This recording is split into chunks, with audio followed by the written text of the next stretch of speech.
This episode is brought to you in part by the New Living Translation, the Bible translation that makes it easy to understand God's Word. With its exceptional clarity and scholarly precision, the NLT brings the Bible to life like never before. Visit newlivingtranslation.com to learn more. They invited me to a party and I thought it was a party because I liked parties. It was actually a fellowship. It was a Christian fellowship at someone's house. And at the end, they had an altar call. And it was fun because we played games and I'm a game person now. So it was a fun night. But at the end, it was an altar call. And the altar call, I told the pastor, I felt like I had done all this horrible stuff this whole year, my freshman year. I felt like I turned my back on God. And he said to me, still remember the words like it was yesterday. He said, Katara, God has forgiven you. Now it's time you forgive yourself.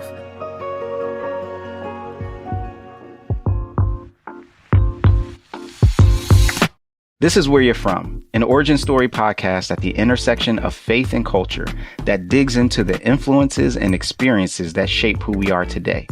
Join us as we gain insight into the Bible's wisdom for all, regardless of where we're from. Hey y'all, this is Rasul Berry. Thanks for joining me on Where You're From. This week, I want to share my conversation with Katara Washington Patton. Katara has an extensive career in publishing, working in editorial and acquisitions at places like Weekly Reader, Jet Magazine, and Urban Ministries, just to name a few. She is the author of 8 books and now serves as the executive editor of the Voices collection by Our Daily Bread Publishing. You can find out more about Katara by clicking the links in the show notes or by visiting whereyourfrom.org. That's whereyafrom.org. Please join me as I ask Katara Washington Patton, where you're from. I am from Thibodaux, Louisiana, and I say that with all the pride, and I hope it comes through. Okay. So for those of us that maybe don't know what that means, give us a picture of what it was like growing up in Thibodaux. At the time that I was there, I think it was probably close to 15,000 people, a very small town, and it was a really weird vibe separated by race. Primarily African Americans and white. We did have several Vietnam students because during the time I was growing up, that was after the Vietnam War when many of them did come over to Louisiana. But for me, it felt very black and white. And as a scholar, which I now feel comfortable calling myself, that I was also segregated. I was segregated into a class of honors class, talented and gifted. By the time I got to high school, I was always underscored the only Black in the classroom. And now as I look back, I rewrite the story. I feel like they chose me. They picked one of us and said, yep, this is the one we'll take through the chain. The rest will figure it out. I honestly don't think I was that much more smart than anyone else. One of my good friends, we went to kindergarten together. He was receiving all A's throughout his 5th or 6th grade year. So if you're a student that can do that, I don't understand why that doesn't translate later on in life as well. Okay. So, we're getting this picture. So Thibodaux, small town. Very racially stratified. Yes. Now, how did your parents get there? My parents actually born and raised Thibodaux, Louisiana. I used to ask my mom, why didn't they migrate? I knew people migrated. I knew people left the South.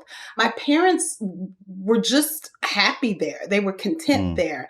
They met each other and their grandparents, like my mother's great grandmother, lived next door to my father's people. And in fact, when my dad says he found out who my mother's grandmother was, he was afraid. He was like, oh, she's related to me. That's how close they were. His family was right next to her. So, yeah, they just lived there. My dad's family had a farm. They took care of crops. In fact, my father had to quit school in 10th grade, so his family could use the money from him working. My mother lived probably more in the city of Thibodaux, Louisiana, but she always told us the story. She went to work at 12, taking care of people's homes. She was clearly a domestic, and that shaped her, and it shaped how she raised us because she saw families sitting down eating dinner every night. And even at the age of 12, this little girl whose parents were never married actually said, I want to have a family that sits down and has a meal. So not only are you from a small town, but it goes deep, even to the point where your parents, all the peoples knew each other. Oh my goodness. Cousins upon cousins upon cousins. Both my mom and dad came from big families. Okay. My father's mother and father both came from big families. And we knew all of these people. We went to church where my grandfather once pastored. So this was my father's grandfather. So we were deep. The community knew us. We knew everyone in the community. So Thibodaux was it. Nice. So you mentioned that your mother worked as a domestic. What was your father doing? My father did lots of manual labor as well. Some of the jobs I really remember, the sugar plantation. Let's bring Louisiana all the way around, right? He also did truck driving later on in life. Suffered a layoff, had to shift and move. But I tell a story around that. I probably was in 8th grade, and it was rumored that the sugar mill was laying off, and we were going to prayer service at the time. And I remember that's the first time I prayed specifically for something. I prayed that my father not be laid off. And lo and behold, he was laid off. And I don't think I got mad with God, but what I saw was God carried my family through. I literally don't recall missing a beat. I still participated in all the extracurricular activities because my mom, having seen that lifestyle, decided her kids were going to do all of that. We were in swimming. I was in dance. We were in piano. My mom really had a vision for how she wanted to raise her family differently than she was raised because of opportunities. But honestly, her being in that environment of being a domestic for so long, and she did later begin to work for the state, which is an amazing story in itself too. But I think early on, she had a vision for how she wanted to run her family, how she wanted to see things play out in her family. And she pushed through that. You know, a Black woman got a vision, she gonna get it done. Yeah. And part of that pushing is in spite of the odds. Yes. What were some of the obstacles that you saw that your mom had to go through? With my mom particularly, I think it was mostly financial. She had big dreams and going to swimming lessons, piano lessons, dance lessons is not cheap. I'm a mom now. I know that for sure. But she did whatever she needed to do. She and my dad worked very hard. I honestly don't remember them missing a day of work. I think they both worked together, put their money together and tried to be wise stewards and put us first and our education first. So I definitely think finances was an obstacle. I think education even, she often talked about deciding to get married and not pursuing her education. So I think that resulted in her pushing all of her kids. She has 3 kids who received college degrees, and she was adamant about that. It was just a given that I'd go to college. They also really pushed faith. I mean, my parents were the senior deacon. My father's still senior deacon at his church. My mother, who's deceased, she was the Sunday school superintendent up until maybe 2 or 3 years before she passed. Then she was Sunday school emeritus. And my mom will talk about being in, I think it was Baptist Bible Union. She would talk about how they read the Bible at night on Sundays. And that shaped her in a lot of ways. And so she was a Bible lover, and she loved teaching the Bible and just spreading God's word through Sunday school, Bible learning, as well as she was what I called one of the first women preachers I ever heard at the time in Southern Louisiana. In the Baptist tradition, that was not necessarily accepted, but they would call her to do Women's Day. And I would hear those sermons, and I still remember some of the things she said in those sermons. And there was even a time when one of the pastors asked her to write a sermon. And I knew it because I was there. You know, I was soaking up all the information, and I heard him read it word for word. So I do believe she was ahead of her time. I think she was pushing up against cultural norms, but also as a respectful Proverbs 31 woman, she wasn't going to do too much of it. Gotcha. Yeah, that says something, the level of esteem. And I remember Women's Day. Women's Day is lit at a Baptist church. I mean, absolutely. The folks, white. Everybody dressed. Yes, women in white. Hats. And she did all of that. Nice. The hat game is, I mean, amazing. Yes. It's one of the things I remember and cherish the most. So you mentioned that you had an older sister. Yes. Tell us about your siblings and impact that they had on you growing up? Yeah, I have both an older sister and an older brother. And again, I really point to them as role models. I can't underscore that enough. I was like, we were not a rich family financially, but we were rich spiritually, and we were rich in what we had through our love. My brother, I'll start with him. I love this story. My brother is 8 years older than I am. So I remember his high school graduation, big deal. I remember his college graduation. He graduated from Southern University in Baton Rouge, another HBCU. I was probably about 13, going on 14. I sat with the program for the graduation in my hand, and I saw cum laude next to his name. You know, they put the little asterisk, and that's cute. And so I leaned over and asked Mom what that meant. Oh, that means he's really, really smart. And I was like, oh, okay. I was like, but this one says magna cum laude, and the other one says summa cum laude. And my mom laughed. She was like, they were even smarter. I said, that day, I'm going to graduate summa cum laude. Wow. As a 13-year-old. What kind of role model is that to put in your place? Now, we know that competition can go both ways, right? For me, it was, I want to be like my brother. I want to be better than my brother. I want the respect my mom has for my brother. So I did that. My sister actually looks a little different, but later in life, I learned to respect her even more. Because here she was sandwiched between my super, super smart brother and me, who thought I was super, super smart. And I was loud and I was going to let you know I was smart. But Kim was a hard worker. Kim went to nursing school and she worked really hard. I remember she and Mom praying on the phone sometimes because it was hard. So she pushed and she got through nursing school and she graduated at 22 and she's been a nurse all that time and a phenomenal one as well. People ask for her to care for them because she's such a caring, hardworking person.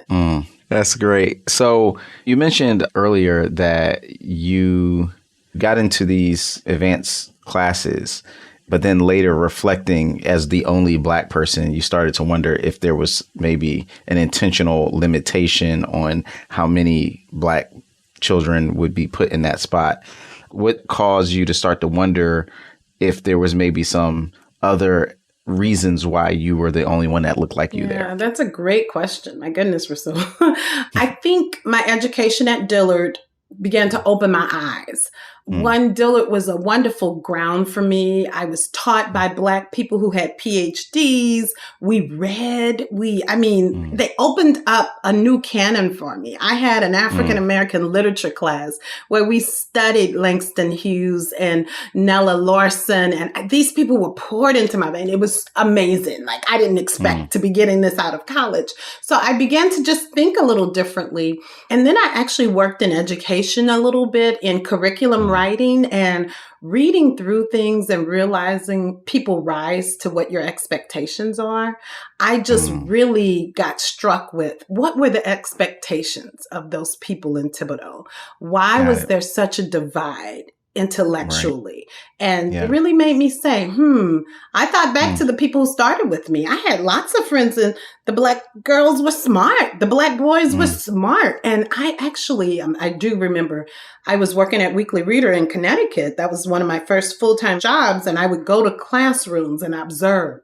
And I would go to this rich, posh suburban school in Connecticut, observe those kids. And I wrote for second and third graders. So usually I was in a second and third grade class. Then I would go to inner city Hartford and watch those kids. And by second grade, the Black boys were raising their hands. They were excited. They were smart. I made a comment to the teacher and she said their environment gets them around that third and fourth grade.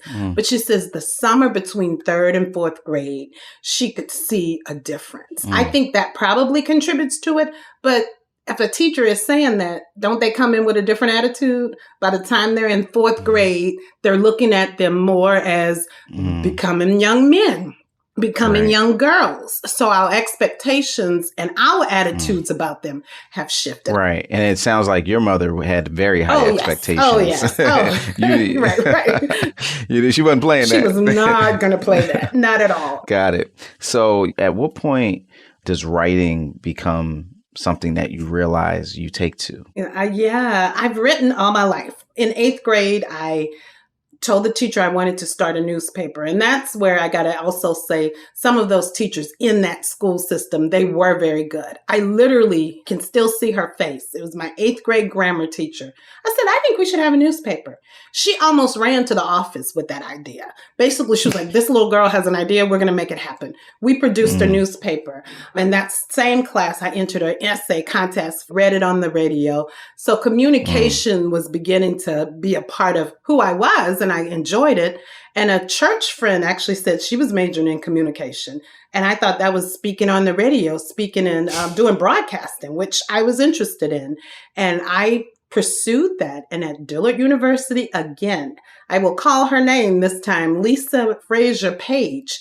She actually pulled me aside my sophomore year, just like a mother at a HBCU. We looked at her as a big sister because she had been to Dillard herself. And she said, I know you're interested in broadcasting, but I actually love your writing. And I think you should find an internship and really pursue writing. And so, of course, that meant I was going to pursue an internship and find writing. She was also the instructor who a couple of years later pulled me aside and said, you need to apply to the Medill School of Journalism at Northwestern. It's one of the highest ranked journalism schools. She too had been there. So Dillard and then Northwestern. She clearly had every confidence in the world that I could do that. I hadn't heard of Northwestern. And I mean, that's like the Harvard of journalism schools. I mean, you know. And to have a teacher say she thinks you should apply. Right. I didn't know anything about Illinois, Northwestern, whatever, even journalism school for that matter. So it sounds like, going back to Thibodaux, that for you, it was a community of great support, great love, you know, extended family. Yeah, there were, you know, kind of these challenges that you had and economic or whatnot, but that seemed like it was more in the background. It was in the background. And may I add, my church family, they affirmed me. And in fact, when I was there for my dad's birthday in April of this year, I mentioned to the congregation, because it's still the congregation where you stand up and you got to say hello, right? You're a visitor, and although you grew up there, but I challenged them to be as affirming to the youth today as they were to me. Rasul, I don't know if I'd be as confident as I am if I didn't have those sweet women speaking into my ears. I would play on the piano. I really am not a piano player, but I would play on the Sundays that we didn't have big services. You know how those churches do. Yeah. By second Sunday, we didn't have many people there. They would leave $1 on the piano for me. People who had meager incomes, clearly set incomes, they would leave dollars for me. They would give me peppermints. They would tell me, go on, girl. Every time I spoke in the church, I felt like I probably was on Broadway. I mean, the amazing applause and just confirmation these people had. They would always ask how you doing, how your grades. That's Black church for me. Something I think we're missing clearly these days, but that set the stage for me. You know, so I know you mentioned that moment of praying for your father's job, and then now being immersed in this incredibly supportive church experience. Like, when do you remember, like, your relationship with Christ being formed and, like, you know, real? Real. I do think kind of middle school was that prayer time. I don't think I thought much about it after that. I did actually write what I would call speeches in the church early on. And I remember, I think my mom wrote my first one. So my mom was really a writer as well. And I remember going to her, probably 10th grade maybe, and saying, Mom, can I write the next one? And I remember my father's face. He was like, of course you can. Like, if you really want to write this, you can. So I believe I was developing there. Right. But my turning point was freshman year at Dillard University. I often encourage parents, let them go, let them do what they need to do. If the foundation is right, they'll come back to it. That's my testimony. That's easier to say as a youth worker than to say as a parent now, I'm realizing. Right. But that's what I did. I was smart enough to know my mama wasn't playing that, my daddy either. So I did everything they said up until 12th grade, up until college. College was my escape. I was like, okay, I could be in by that time. I could not hang out with this group. I can not go out. I can do all this because I'm going to be able to go away to college and do whatever I want. And I did to a degree. And most people now probably like, oh, you weren't that wild. But I felt empty inside. I felt like I turned away from my teaching. And looking back, I can see it was probably the best thing in the world to happen to me, because once I recommitted to God, once I felt that emptiness, it was a campus person, campus ministry. Oh, yeah. They invited me to a party and I thought it was a party because I liked parties. It was actually a fellowship. It was a Christian fellowship at someone's house. And at the end, they had an altar call. And it was fun because we played games and I'm a game person also. It was a fun night. But at the end, it was an altar call. And the altar call, I told a pastor, I felt like I had done all this horrible stuff this whole year, my freshman year. I felt like I turned my back on God. And he said to me, still remember the words like it was yesterday. He said, Katara, God has forgiven you. Now it's time you forgive yourself.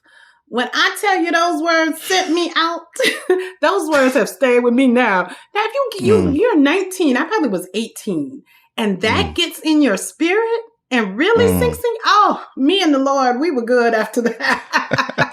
We have clearly had some ups and downs, but that painted, that set the stage for me. I got serious about this God thing early. And there's also a sense of like, to whom much has been given, much is required. And you knew all of what was poured into you and the teaching that you sat under and the aspirations. And so you know what that's like when you have that sense of exposure. But, we did skip something. I had to circle back because, at 8, you were talking that talk about having those words behind your name at graduation. Yes. Well, what ended up happening? Well, in 1992, when I got my Bachelor's of Arts in Humanities from Dillard University, I was one of 3 summa cum laude graduates. So there it is. He did it. I think I made 1 or 2 B's in college. And that's even with that empty freshman year, because that's how I was able to play the role. I got great grades. When my mama dropped me off that first semester, she was like, I want another 3.9. I think that was my grade point average. And I was like, okay. So I could have continued down that path of doing that double life because I was getting great grades. I was well prepared. I think my school system in Louisiana prepared me greatly. And by the time I got to Dillard, I could halfway listen and party. And that is what I did. But I thank God for that emptiness. Ooh, I thank God for that moment because it became so real to me. It's not something I heard about. It's not something I read about. It's something I experienced. Yeah. And so on the other side of that moment, that party that you went to, like, how did your life change? What did that look like? That looked like me really getting serious. Like, what does God's word say? It meant studying God's word, going to the prayer services, really seeking out Christians on the campus. And I still feel this in general. I was a little caught up in wanting to be popular. I was a mainstream girl. I did the pledging.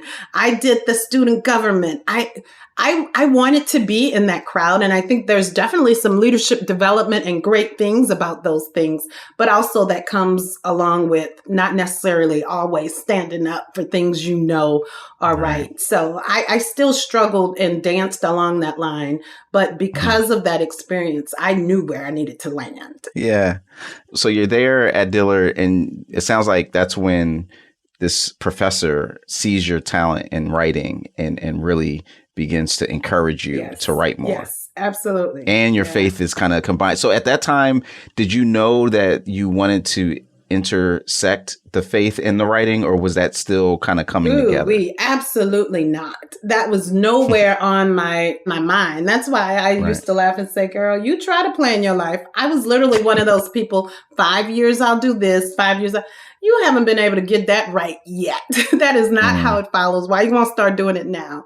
I thought I would do magazines after broadcasting. I figured I would be the little newscaster person.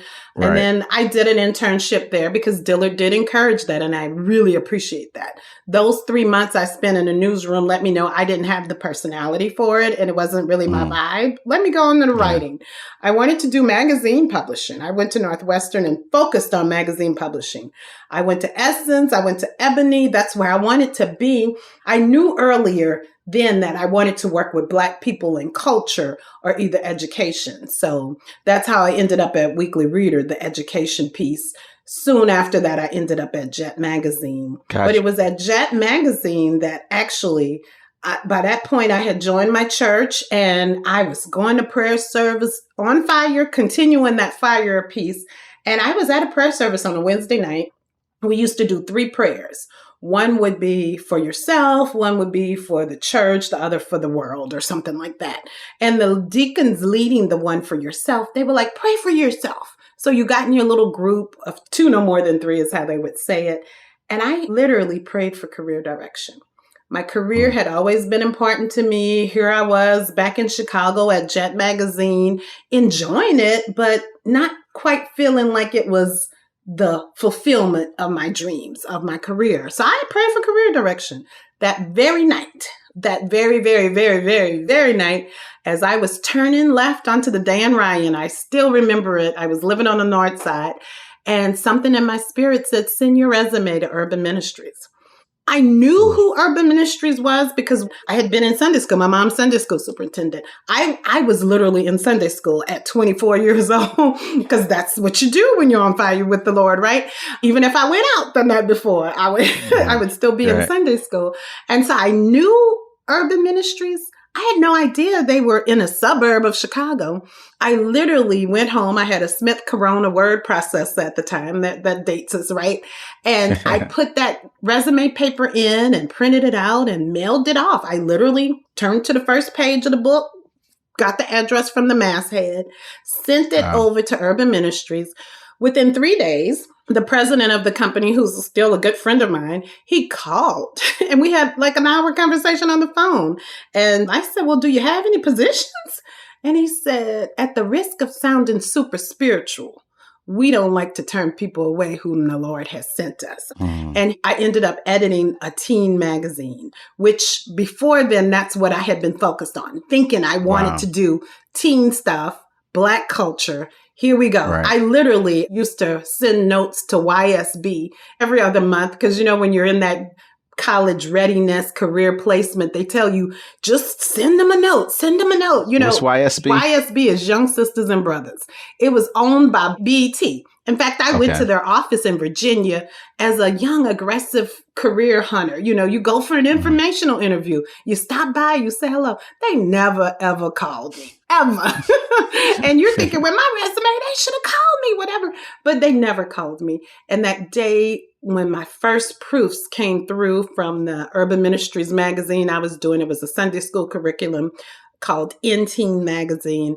The day those first proofs came on the masthead, it said award-winning teen magazine.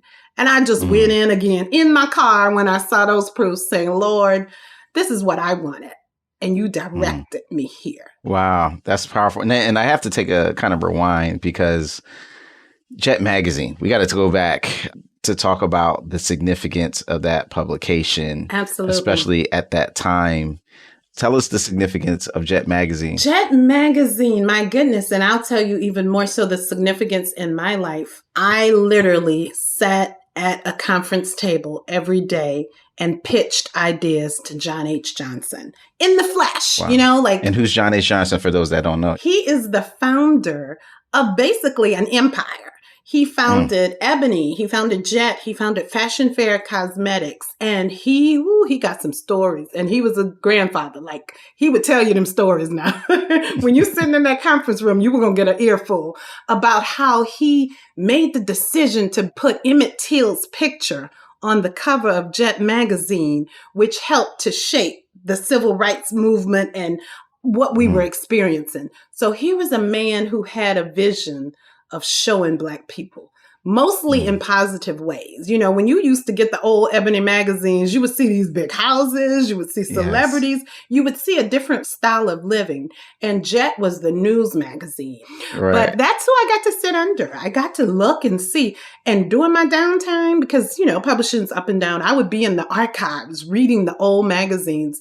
He used to have an Ebony Junior. I would be reading through those magazines saying, okay, I'm going to create a teen magazine. So what do I need to learn from the failure of Ebony Junior? Why isn't Ebony Junior still published? So even then I was pretty focused on my career and what did I want to do next. And so I took advantage of being amongst history. I mean, Rasul, when we walked into that building, he was also the first African American, probably the only, to have a building on the historic Michigan Avenue in Chicago. And when you walked into the building, it was furnished and Black art was featured on the wall, each floor, 10 floors. It was just an amazing place to be, like history in the making. You got to sit there at the feet of a man who simply had a dream. Wow. What was your parents' response to you getting that position? They were very, very, very proud. And just a little nugget about my mom again. When I finished Northwestern was a year program, but you also got the option of reporting in Washington, D.C. And that was one of my goals, because as you can tell, I was goal oriented. I had that 5-year plan, report in D.C. And so I got to do that as a part of the Northwestern curriculum my last semester there. Then I was like, okay, I need a job. I started applying and I was talking to the associate publisher of Jet Magazine. In fact, he came to DC for, I think it was the 30th March on Washington reunion. I wrote a story for him. He liked it. We started talking. But at the same time, Weekly Reader, whom I had seen advertised at Northwestern, and I was like, ooh, education, I could do that. They moved faster than Jet moved. And my mother prayed with me on the phone about what I should do. Because there was a part of me that was like, oh, I should wait out Jet. And the other part was like, well, you got the bird in the hand here. You better go to Weekly Reader. And I did decide to go to Weekly Reader. And 2 years later, Jet came back around. And actually, it was through a layoff. I got laid off from Weekly Reader at 2 years. And then I sent my resume again to Jet. And they're like, come on down. And the beauty of that story, as I learned to rely on God, that's what I learned through my layoff. That was the theme that went through my head. Rely more fully on me. You might be relying on me, but you're checking your paycheck every 2 weeks too. How do you more fully rely on me? And I got the job at Jet, stayed in a hotel free of cost for 30 days, got everything in my little apartment, got my little car shipped back to Chicago, a place I really wanted to live. So I see that job as God reminding me to depend more fully on him. And even in ways I don't understand or see, he's going to make a way. When we come back, Katara will share how her success in publishing led her to the last place she expected, into depression. That's coming next on Where You're From. This episode is brought to you in part by The Good Book Company, publisher of More to the Story by Jennifer M. Kwame, a book for teens grappling with questions of identity and sexuality. Go to thegoodbook.com/more to the story to receive 25% off with code STORY. Hey y'all, before we get back to my conversation with Katara Washington Patton, I wanted to share a quick teaser from our next episode with Cynthia Floyd. This is Where You're From. I had one woman, her name is Soha, that when James died, she called me and she said, hey, Chrissy, I want to, every Sunday at 7:00, I want to just pray for you. I just want to call you and pray for you. And I pretty much said no. And she called back and she goes, okay, how about I call you and you just answer the phone. You don't have to pray. You don't have to say anything. You don't have to participate. I just need you to pick up the phone. And I would say about the good first 8 months to a year, I picked up the phone. I listened. Soha would pray, and I would say, talk to you later, and I'd hang up. Now let's get back to our conversation with Katara Washington Patton on Where You're From. Knowing the prestige and the significance of Jet Magazine, and even though UMI definitely in its own right, it's hard to go to a Black church and not see Sunday school curriculum that was published by them, but it's different. Was that a hard transition when you're in the car and you're getting that word? That's a great question. Thank you. It's twofold. I started at UMI part-time. So Let me just also paint that picture that picks up a little bit from that layoff. Finances had been a struggle for me. So here I was laid off, John H. Johnson sends for me, gives me 30 days at a hotel. Literally, I was at the Hilton too, right next to, to the building. Wow. So a nice hotel. I begin working there and I'm still trying to get on my feet a little bit because Chicago's expensive. And then comes 2 years later, I get asked to edit this magazine for Urban Ministries. I'm doing both. I'm working full-time and part-time, and my bills are getting paid because when you get a full-time and a half-time job, you really can do some things.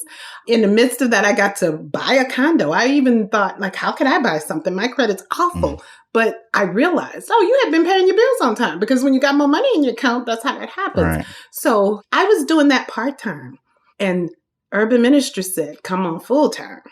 For me, I was like, I'm good. I'm doing halftime and full-time. And you know, Jet was still Jet. I was interviewing Jamie Foxx. I got a picture with me and LL Cool J and my girlfriend. We fight over it. Yeah. And we got tickets to everything front row because, you know, that's kind of the industry. Yeah. So, yeah, I was really good. I didn't want to go to Urban Ministries full-time. I was happy now. And I prayed. And this is where devotions come in a little bit with my kind of obsession with devotions. I was reading a devotional Bible and it had little devotions in it. And it was asking you shall receive. I was like, that's a nice little scripture.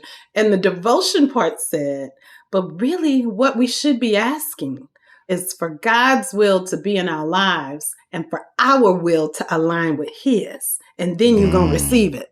Just a word and a little Bible, right? You know, you read that morning. Yeah. I read that morning, went to meet with the vice president of editorial at Urban Ministries because we had set up an interview. We met. I remember we went to a restaurant, I think, and I went to the bathroom and I was like, you got to calm down, girl. What's wrong with you? Why do you want this? Why are you excited about this? Didn't you come here prepared to tell him you're good? I'm going to keep doing half and whole. I could tell you the date because it was the movie with Cinque in it, Amistad. I was supposed to go to the movie after that interview, but my brain was moving too fast. There was something happening that was telling me to get excited about this job that I didn't want. So I went to the gym because I was like, I got to ride my bike here. And that's when it came to my memory. Didn't you pray this morning for my will to be done? Ask and ye shall receive. I was like, well, all right. That was it, literally. And I am kind of usually like that. If I get a clear answer, I could say no. I was like, I'm going to leave, Jet. And people looked at me like I was crazy, especially people who thought that was the pinnacle of Black journalism. And it was, but that wasn't my pinnacle. And I was pretty clear on that. I just didn't know it would look like going to a Sunday school publisher that my girlfriend and I was like, seemed like you could put on a little knit sweater and do that in your basement, right? No, it actually became a wonderful opening into the wide world of Christian publishing that's publishing with a meaning, my Lord. And we want to talk about spiritual growth.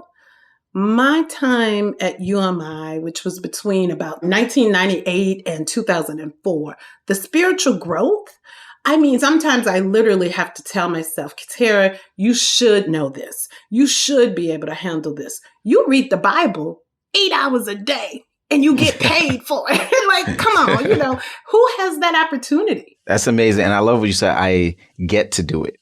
Now, you mentioned, you know, in kind of passing that you have this obsession, as you called it, with the devotionals. That's an interesting phrase. I don't think I've ever heard that before. I know, right? Like, tell us about that. A part of my Christian growth has been to wake up every morning, and most mornings, let's put that out there correctly. Yeah. Most mornings and have my time with God. That has been, I think the class we called it at my church was Space for God. It was kind of a foundational course to help you on your journey and your path. And I took that for real. You know how sometimes people say they doing this, they go into these classes. I took that in and they were like, repeat this throughout the day. I belong to God. I mean, when you start doing those things, it really makes a difference. So for me, I've read devotions most of my life, most of my serious Christian life. Let's say, you know, once I got out of college, and they've changed my life. They've really changed my life. And now I've gotten the opportunity to write some. So I just see that as a full circle moment. Yeah. And speaking of writing some, you write this in the introduction of Navigating the Blues. Let me begin by stating I'm a Christian who has suffered with depression for many years. Some of those years I've silently slept more than I care to admit. And you go on, like, it almost feels like this charmed life that you've described, you know, to this point of just loving community, supportive professors, incredible opportunities. And of course, there's always other challenges, but that sentence is a bit surprising to hear in light of some of those things. So when did that part of life begin to emerge for you? Yeah, that's an awesome question. And I had a really good friend also interview me recently for his book. He was like, I never knew you suffer with depression. And I kind of appreciated that comment, but it also underscores the seriousness of things. I wear a mask. I can wear a mask well. I know how to present in front of people. I know how to suffer silently without hopefully letting it affect too many areas of my life. My close friends, they know, because there is truly a difference. And I'm no psychologist, and I've played around with my therapist with this thought, but I kind of think high achievers hit reality at some point. I expected life to be good for me. I expected the best. I expected all A's in life. This was the life I lived, right? Right. And what happens when that doesn't happen? What happens when C's come? And I don't even just mean real letter grades, just the mid part. How do you live in the middle? You know, there's highs and there's lows, and we know we pray real hard in the lows and we rejoice in the highs. But what happens when life is years upon years upon years of being in the middle? Like, how do you deal with that? And I believe that was a big part of mine. Another big part of it was, again, overachieving. I had been to seminary 3.5 years and working full time, working in the church. Sometimes, like literally, my father came to visit and he was like, "You're going to have a nervous breakdown." And he was just looking at me and I was thinking he was old school. You know, they don't know much. Kids have that viewpoint. This just looks different for him. This is my lifestyle. But I was doing too much. I was really, really, really, really doing too much. And depression can be a byproduct of that crash. I literally had an awful relationship, and one that I thought I had prayed for. So when you get what you've prayed for and then it hits rock bottom, oh, that's some depression coming in. My mother's death. I've had this conversation with someone very close to me recently. Sometimes in the Christian community, when, like you say, you have the charmed life, the belief, we were believers, baby, serious believers. Mama was a serious believer. So you think, oh, this is what she wanted out of life, right? Like literally, I prayed at her deathbed. I said, God, she signed up with you a long time ago. Now let her get her reward. Release her, let her sleep. That sounds good. That is truly what we believe. But now what do we do when we have to live with it after? How do I continue to live this life on this earth without that person who was that supportive of me? When I got married, there's a picture in my guest room right now of my sister, my brother, and me. And I look a hot mess because having those two people on each side of me reminded me of who was missing. My daddy was there off doing something else, but he wasn't in that picture. I'm not often with my brother and sister without my mama. My mama should have been there. So how can I have a wedding and pose for a picture? I mean, I was bawling. You would have thought I didn't want to get married. I mean, that picture looks really bad, but I keep it there as a reminder. And that's actually something I say in Navigating the Blues. Grief takes on two sides. Even the happy times have an undertone of something is missing. When I had my child, who my mother has never laid eyes on, I was happy. I had my baby, right? But I also felt, oh my gosh, this is a time for a mama to be here. Where is grandma?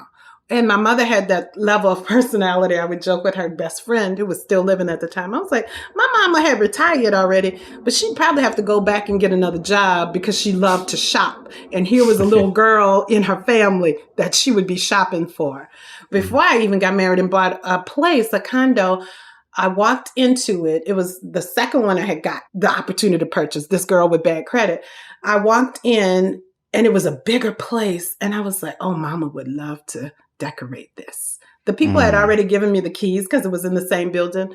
I was an hour late for my closing because I had to pull myself together because the grief just overwhelmed me of knowing my mama's not here to see this. Wow. So as many highs as I get, I have that reminder. Yeah, you see the smile, you see the joy, because that is real too. But it's not the whole story. I appreciate you sharing with us that and giving us the whole story. One of the things that I would imagine, and you kind of brought up, is becoming an expectant mother and then not having your mother there. When, what was your pregnancy like, and what did God show you in that time? I had a beautiful pregnancy, an awful delivery, and just issues with that, which have still impacted my health. But a woman came into our lives whom I knew because she was the godmother of a friend. I just knew her as a person. When I was looking for someone to care for Kayla when I went back to work, this person came, and she literally became our surrogate grandmother. Her personality, the way she interacted with Kayla. I mean, God just showed me, baby, I got you, and I didn't know where she was coming from. I hadn't, talked to her before. They literally had a beautiful relationship, and the type of relationship I imagined Kayla would have had with my mother. Kayla has many other women in her life. Derek, my husband's mother, the personality is different. It looks different. But this particular woman, she actually passed last year. She got to keep Kayla for 12 years. And the relationship they had was just a beautiful indication of what Kayla would have had with my mother. We called her Granny. In Granny's obituary, they listed her as having 2 grandkids. One was her biological grandkid, and the other one was Kayla. So God even made a way in that. Look at that. Like, who could have thought of that story, right? Yeah. So, he let me know that he still had me, and he still had people that he was placing in my life to fill that void. Even though there's no replacing my mama, there were people there. Now, one of the things I appreciate in your book, Navigating the Blues, is you acknowledge that even in the very positive church and ministry experiences that you've had, oftentimes the church can really struggle with identifying and responding to those who might be struggling with mental health. So I guess, how did you experience that? And even when did depression become a word that you even acknowledge was fitting your own experience? Yeah, that's a great question again. I think the church, thankfully, is doing much better than originally when I probably first started suffering and acknowledging depression. I like that we're having mental health awareness days. My pastor makes it a point to preach about some real struggles he's had in his family, he's seen in his family. We've had people come into the church and share their struggles with different mental health challenges. So I love that it's becoming more mainstream, more acceptable. Therapy is not a bad word. So I like that. I think we're catching up. I hope we continue. But when I first, probably I would put it around 2000, I really began to struggle. I probably had remnants of it earlier. I dare say there were moments I was pretty sad as a child. So there could have been something chemical going on. I'm not 100% sure. But when I first wanted to go to a therapist, it took a while to go, but I mentioned to a friend that I was thinking about it. And she told me, which I felt like spoke a little bit like the church speaks. She said, all you need is the Lord and your Bible. This was a friend, a good friend who I was confiding in. And I realized, one, I couldn't tell her anything else about this struggle. But two, like, what does that mean? And how many people really think like that? That Jesus is the solution. And we know, you didn't hear me talk. Jesus is the solution. Jesus is the answer. Right. But at the same time, Jesus gives us people. Jesus gives us medicine and technology to help us in the midst of days like this, in the midst of things that we cannot handle. Therapy, talking through your issues. And most times, and it's been my experience, things creep up that you didn't even know were there because you've dedicated 45 minutes to talking to a professional who knows how to sit and ask questions. I often joke with people about, we think going to our girlfriend's going to help us, but they got their own issues. They going to throw back another problem right at you or a similar situation. That's how conversations go. I say one thing, you going to say something else. You going to say, so that's not really therapy. Therapy is sitting down and going deep and thinking about it. And then you got to do the work that comes along with some of the things you uncover. So, but back to your original question about the church, I feel like we've come a long way. Just the fact that we're normalizing, talking about therapy, normalizing, seeking treatment, giving self-care, all of those things work toward creating wholeness and a healthy mental state. It's not an either or, it's a both and. And I can have my Bible, I can have my faith, I can have my Jesus, and I certainly can have my therapist helping me unpack some of those things.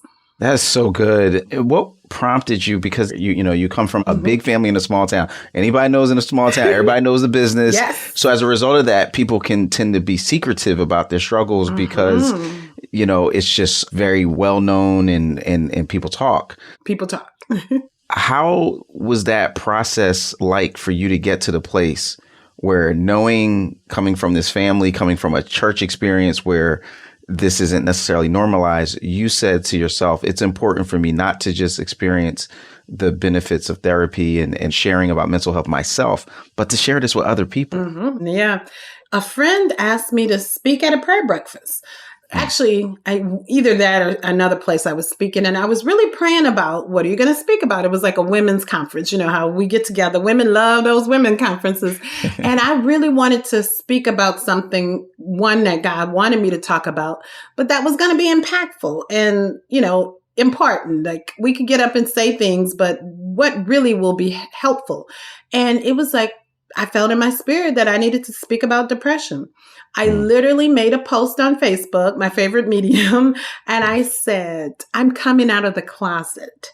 I'm sharing my struggle with depression. And when I tell you, my DMs blew up. Wow. People sent me notes, and I still remember them. They mostly started the same way. I'm sending you an anonymous note that I've struggled too. People very, very close to me sent me notes. I've struggled too. Thank you for sharing. And I was like, whoa. I had another good friend who I call my accountability partner. She was going through many of the same things. And so we talked a lot about it. I was like, I wanted to write a book on depression. That's what I was going to call it. It was going to be my depression book. Thank God for publishers. And thank God for Our Daily Bread and the team there. They came back with that title of Navigating the Blues. I was like, ooh.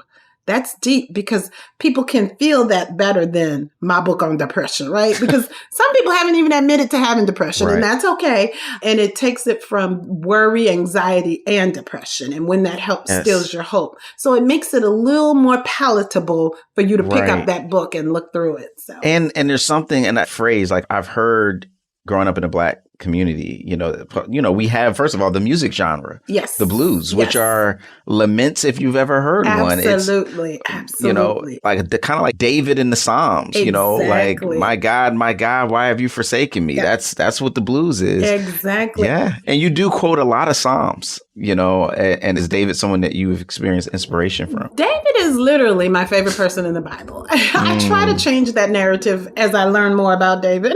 Yes. But I really feel a little bit probably of that charmed life that we hear of David. But baby, that comes at a cost, right? And it reminds us to be humble and to go back to the basics and don't stray too far. Get you a good Nathan in your life. Who can you trust to speak into that? All kinds of things. It impacts your family, baby. You got to take care of that family first. Yes. Or you going to find some issues happening around there. So I could go on and on about David. So he is one of my favorite people. But then you realize David pours his heart out in many of those Psalms. My goodness, gut-wrenching stuff, right? Yeah, and you, like you said, it's complicated, it's dark in areas, but the fact that he puts himself on blast. Right. You know what I mean? Yep. Like, he writes Psalm 51. Somebody didn't write Psalm 51 about him. He wrote it. Right. Cleanse me, Lord, and create in me a clean heart. Yeah. Right. So, and I guess this is interesting arc that we see where, so yes, we have Navigating the Blues, But when Our Daily Bread published this, you were just an author. I was just an author. I was a freelancer. Yeah. Yeah. Now you are an editor yourself. Yes. Executive editor at Voices. Tell us about that role, and why you decided to say yes to it, and what does it mean to you? That role reminds me too, Rasul, of, I think I said earlier about you can't plan your life. And I was definitely one of those people, 5-year plans. Those were the things they taught us, right? Make a plan. What do you want to do? Create 5 things of interest or whatever. My plan looked like African American culture, Christian education, devotions. That's who I really, at the center, as I reflect, that's who I am. But I didn't know there was a job that could encompass that. Like, who thinks that that's a job that you can get all of those things in? And my goodness, I actually met Cynthia Floyd, our publisher.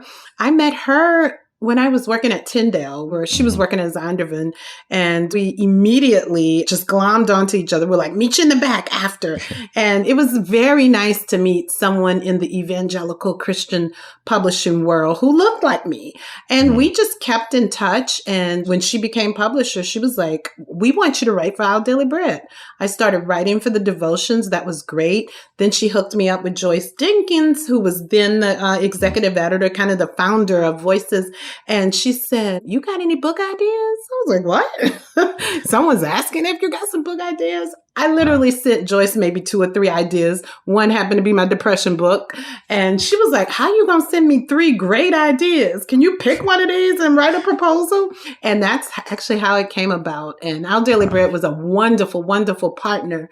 It became a little scary, bearing so much of my soul to a place I ended up becoming an employee with just a few months later. But I think it worked out well because it also gives me, Rasul, the opportunity to understand the author's journey as they come and collaborate with us at Our Daily Bread. I sit in both seats as the editor, and then sometimes I sit as a writer, as a developer. So, and I think I can better serve people by understanding the role of an author at Our Daily Bread. That's great. And we're glad that you are here. Thank you. And it's just, it's so cool to see the journey of how God did give you the desires of your heart. Amen. So that very thing that at that meeting that you were at, and, as a college student, it was like, look, align the desires to God and he will give it to you. Publishing, devotionals, African-American community.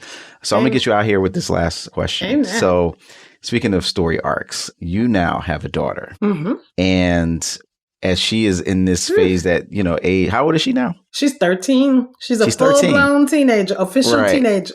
So what are you hoping to pass on to her from your journey? That's a beautiful question. I think about it a lot because I've also done a lot of youth ministry. Even well before I was married, well before I had Kayla, I worked very closely with teen Sunday school, as well as a ministry we have at church called Johnny, which is just for girls. It's a rites of passage. So I used to tell myself as a single woman, I didn't feel barren. I didn't feel fruitless. I felt like I had sown seeds into others' lives. And I truly believe that. But here it comes where the youth leader becomes a mama to the very girl that she's mentoring and shaping. And it looks different. It feels differently. One, I pray, I speak to Kayla often that I want her to know God.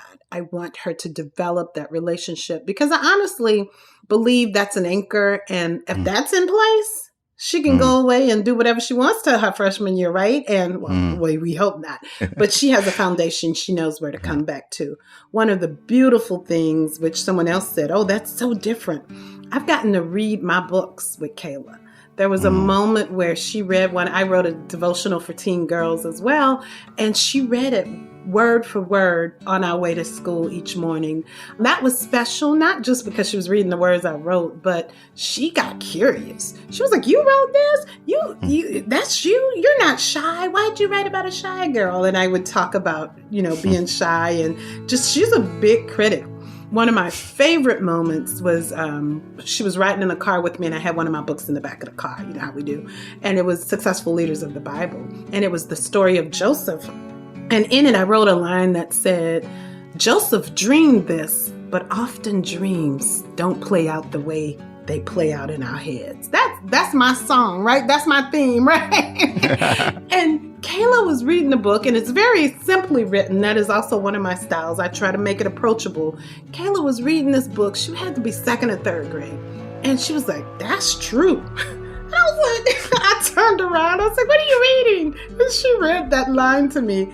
And it was just so sweet to recognize, although I'm not sure she got the depth of what I was saying there, but she was like, you have a dream, and it doesn't always come out that way. They don't play out that way. And I just said, baby, if you could remember that. Remember the words you read in the backseat of your mama car from a book she wrote. I pray that can shape you, and that you can remember that God is with you, helping shape those dreams in whichever way they turn out. And I pray that over her even now. And if that can be the case, if that's what she can take with her, I think she'll be all right.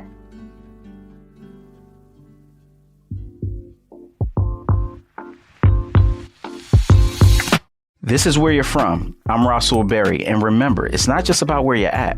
It's also about where you're from. This show was produced by Ryan Clevenger and Mary Jo Clark. I also want to thank Mark Pate and Pam Bookhout for their help in supporting and promoting Where You're From. Thanks, y'all.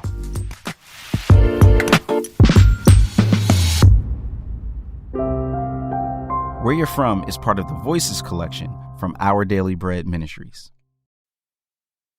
This episode is brought to you in part by Nishka's Golden Heart, the best new children's book for your little ones.